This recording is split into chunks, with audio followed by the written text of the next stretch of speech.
તો અયોધ્યામાં નવમા દીપોત્સવની રેકોર્ડ બ્રેક ઉજવણી કરવામાં આવી। નવમા દીપોત્સવમાં નવા 2 રેકોર્ડ નોંધાયા છે। 56 ઘાટ પર પ્રજ્વલિત કરાયા હતા 26 લાખથી વધુ દીવડા। 2128 પૂજારીઓએ સરયુની સામૂહિક આરતી ઉતારી। તો ગિનિસ વર્લ્ડ રેકોર્ડમાં બંને રેકોર્ડને નોંધવામાં આવ્યા છે। તો દિવાળીના પાવન પર્વ પર અયોધ્યા નગરી ભગવાન રામની નગરી જે આખી દીવડાઓથી ઝગમગી ઉઠી હતી। આ સાથે જ રેલી ટેબ્લો આ બધું જ આકર્ષણનું કેન્દ્ર અયોધ્યામાં જોવા મળ્યું હતું। તો મંદિરને આખા ફૂલોથી સજાવવામાં આવ્યું છે, શણગારવામાં આવ્યું છે।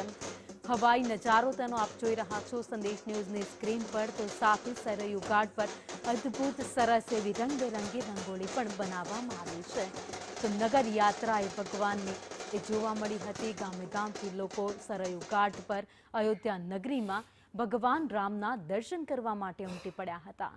તો ભગવાન રામ જ્યારે પરત ફર્યા વનવાસ કરીને ત્યારે આ દિવાળીનો પાવન પર્વ મનાવવામાં આવતો હોય છે, ત્યારે અયોધ્યા નગરી તેમના પરત ફરવાને લઈને ઉત્સાહે જોવા મળી હતી। હિલોળે ચડ્યું હતી આખી અયોધ્યા નગરી, જેમાં લાખો દીવડાઓ કરવામાં આવ્યા હતા।